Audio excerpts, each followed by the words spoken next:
ដំរីឆ្នោតខ្មែរទី28 ខែ 8 2026លេខអូខ្ទង់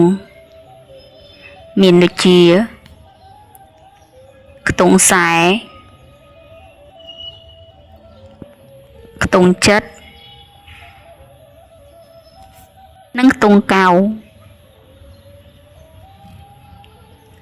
លេខរងមានដូចជា47 71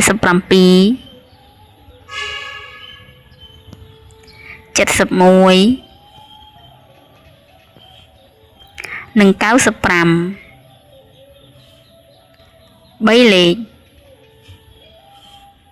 មានដូចជា629និង102